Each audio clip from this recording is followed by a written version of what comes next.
Hey guys, welcome back to another Southside Noob Beginner Guide. Today we're going to be talking about Sagat. I think he's one of the most promising characters in the game. We're going to be talking about his normals, the necessary combos you need to do in order to start playing him, and just really like his purpose. So right off the bat, he's a very slow moving character. Backdash is really bad.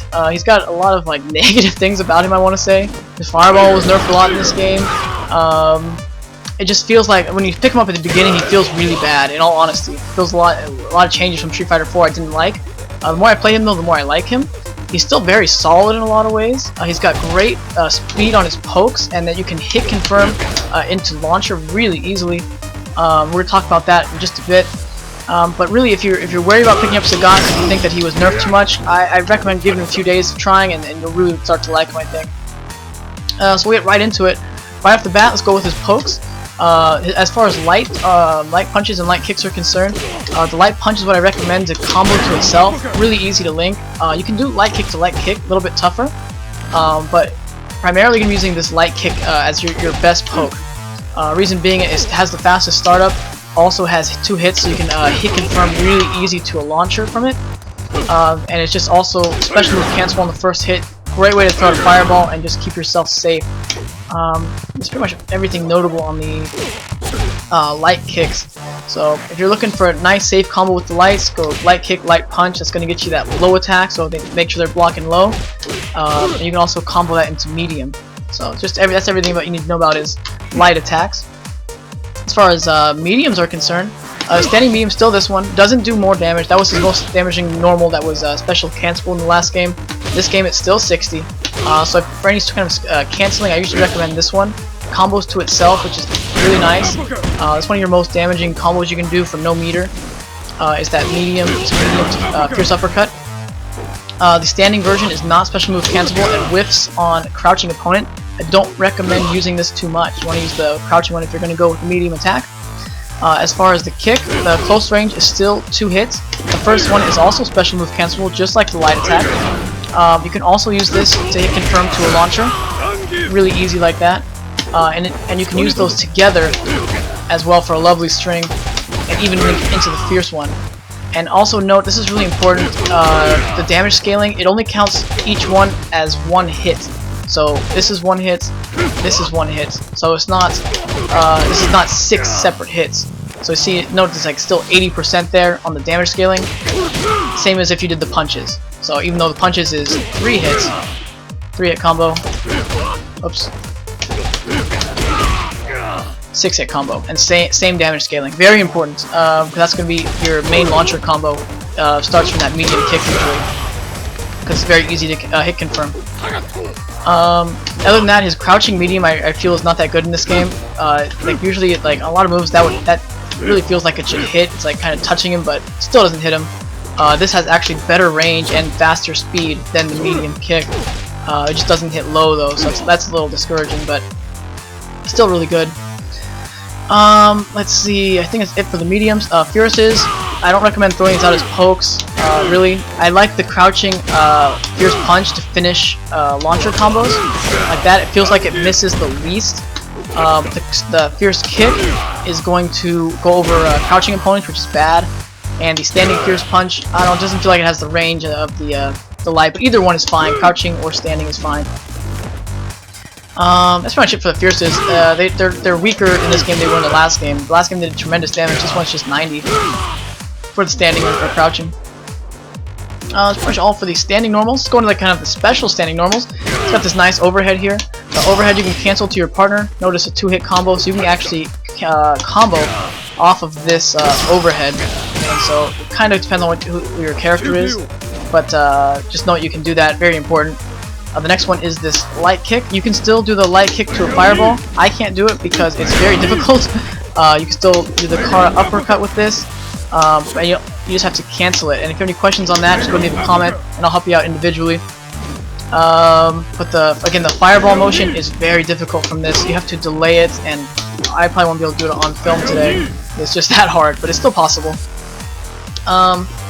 Let's see, the other normal is, the fierce kick, forward and fierce kick. This is very good in this one, 120 damage, hits standing opponents. In the last game it missed most standing opponents, so that's really good.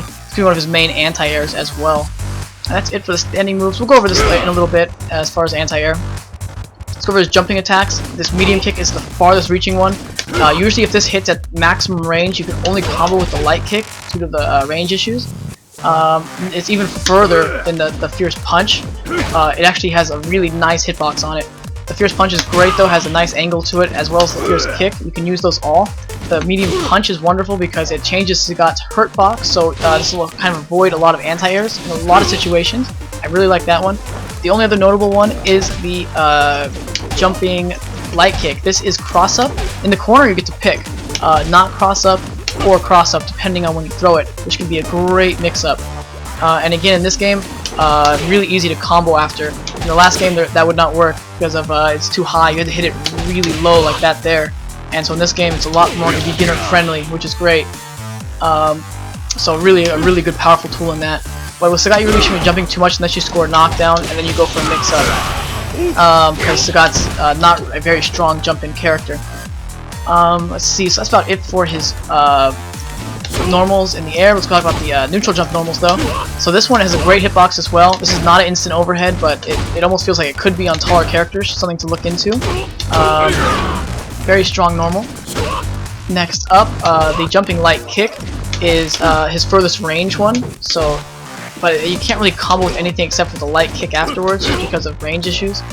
But this is one of his better ones. I really like the neutral jump Fierce Punch if someone's coming at you in the air. It's a great air-to-air move. Then he's got a couple other ones, nothing really notable though, besides the ones I mentioned. I really just use this one for air-to-air. It'll never fail you. That's pretty much it for all his air attacks. So I'm trying to move through these really quickly. I did this video like 4 times. Every time I ran out of time because I went to like 40 minutes on my first try, and I'm trying to keep it under 15. So if you have any questions at all, see if I wish I could do more detail, but if you have any questions, go ahead and leave a comment and I'll get to it as soon as I can.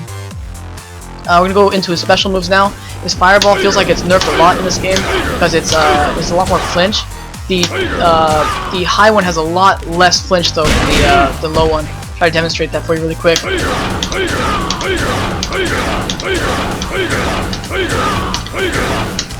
You see how the timing on his Tiger is because the high one has way less flinch.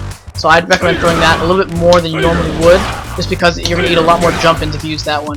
This one also helps keep people out of the air because if they start a late jump, that's going to hit them, which is really nice. Other than that, never use the EX Fireball, please, please, please, please. Only does 25 more damage for that one, but it does do 30 more damage for the bottom one, which is almost nothing. You need the meter for more important things. I see a lot of beginning players like spamming these. Usually never a good idea. Please don't do that. What you want to use your meter for is like EX canceling. We're gonna go over that in a bit when we go over uppercuts though. All I want to talk about is Fireball. It's your safe move. So for example, if you're not sure what he's doing and you want to get him away, that is what you want to do. Like that, it's your safe move to like, push people away. It's not punishable, so it's a great tool to keep people out. That's pretty much it for Fireballs I want to talk about. Let's go ahead and talk about Tiger Knee. This is a great cope tool. It doesn't do too much damage though, so you're not looking to get a lot of damage out of this. It's just to score that knockdown. And once you do score the knockdown, you can get some mix-ups going from there. But that's really all it's used for is that knockdown. Other than that, the EX version is your punish tool. It's going to do your most damage. I'll demonstrate a quick combo here on the ground. This is a very easy to do combo. Also is his most damaging combo on the ground for 1 meter. So unless you're going to burn super or send people in, that's the best he can do by himself for 1 meter. This is the jump-in version of it. Same thing. Not bad damage. Yes, you can do this kick. You cannot do an uppercut after it though, just because of the properties it has in this game. Oops, I want to show that kick really quick. Like that. You can't uppercut though because he's been juggled too many times. I'm not really sure why, but otherwise that would be the most damaging. Let's go ahead and talk about, that's pretty much all I want to talk about for Tiger Knee. Only other thing, this is a great trick for beginners. Once you charge it long enough, you're going to go ahead and get that wall bounce and you can do a combo like that. The reason I can do the kick into an uppercut in there is because it didn't hit all 4 times. So notice it only hits once and Ryu flies. If you do it in melee range, it hits 4 times. Now you can no longer uppercut after it. That's a little confusing, but just note that if you're going to use it as like a poke tool, then you want to just go ahead and throw it out there. That's the most damaging you can do. That's it for Tiger Knee. Other than that, you just want to get the proper spacing, which right after a medium kick, that's pretty much your best spacing. Is like out of range of medium kick just by a little bit. Right there is perfect. Only time you can really combo after Tiger Knee is when you're in the corner, and you're at that again that good spacing. You can do a Tiger Knee into like a light attack, into like an uppercut. It's on film here. There you go. Something like that. You can also do some mix-ups with the fireball. It's in the trials. You can check those out. Next up, the uppercut. Uppercut is amazing in this game. It beats Ryu's uppercut. If he does uppercut, Sagat does uppercut at the same time, Sagat's going to win that every time. And that's Ryu does EX. So it's really important to note that your uppercut's very strong. Got a lot of invincibility frames is the reasoning behind that. Also has quite a bit of damage at 150. It is special move, or cancelable into your partner, so every single time you throw this, you need to make sure you burn the meter for it and send your partner in. Reason being, if it hits, you're going to do 400 damage, well, roughly, based on who your character you're sending in is. If it's blocked, just watch how, this is kind of tough for beginners to understand, but why you want to waste meter on this. Every time this is blocked, Ryu is going to kill you when you land, because he can do any combo he wants because you have a lot of flinch. So in order to protect yourself from Ryu doing this, you cancel it, that Zangief can come in, and then mix up Ryu. So for example, whatever your character does to cause mix-ups or just keep him safe. So notice I jabbed there, so this time I'll just do a straight grab. It's just a very powerful tool to keep Sagat safe, because you do not want to beat a full damage combo in this game. It can take you from half health to dead instantly. So if you have any questions on why the uppercut canceling is important, leave a comment, and we'll talk about that. I think it's really important, and just if you practice it every time, it's going to become really smooth. Next up, let's go ahead and talk about Sagat's anti-airs. So again, we're doing uppercut right now. Let's get this guy jumping. After this fierce standing roundhouse, you can do 2 and an uppercut if the spacing is really good. For new players to Sagat, just do 1. It's going to be a lot safer, and there's no timing issues on the second one. It does a lot less damage though, but I really feel it's a little bit better for beginning players. Once you get really confident with it, go ahead and try for that second one. But this is something you got to practice with in training mode, because it's actually kind of difficult to land in this game. Next up, uppercut. Notice if I do an uppercut, it's going to miss because I did fierce. You need to pick your distancing. They all do different. So that's pretty much it for that, though. Let's go ahead and get Ryu to trade with me. I don't want to take too much time on this.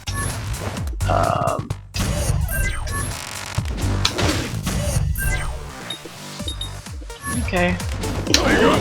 If you can trade an uppercut, you can still do that into Ultra. I'm sorry, to Super. That's fine. You can do it into Uppercut. But just note that on that trade, you can still do something really punishing, really damaging, which is one of Sagat's most powerful tools in Super Street Fighter. So it's still possible in this game. I think that's about it. Let's just talk about the combos. We'll end the video there. And sorry about the short tutorial, guys, but I really want to keep this down to a minimum for our beginning players. For his combos, you want to stick to this light kick to medium punch into launcher. That's going to be your standard hit confirm combo. Also, if they notice they're blocking, just stop with the medium punch, nice and safe. They can't punish you. You can also do that one is fine as well. It's going to give you even more time to hit confirm into the launcher. That's the one I recommend to get your teammate in. That's my 2 favorite. Other than that, you can still do just like that. For beginning players, this is really easy. Just that that one's fine too. To send him in. That's about it to get Sagat out. When Sagat's coming in, this is the one I recommend. Oops. Oh, sorry. That one right there. It's not the most damage, but it is the easiest to do. This is the most damage one. It's even tough. Even I have some hours spent on Sagat, it's still tough for me. You can do the that fierce forward and fierce kick, and you can combo that into a uppercut, just like that. There, the timing on it is only 3 or 4 frames though. You gotta hit it just perfect, and it's not even possible in the corner. So for absolute safety. And it's still only not that much less damage. You can combo that, and from that you can still combo to your partner if you really need to finish the match. That's really all I wanted to talk about today. Those are just his basic combos. Of course, there's more combos out there. If you're really interested in seeing some, I can do more. Just leave me some comments. If I get a lot of people wanting to see more, I can do some more. Alright, Thanks guys for watching.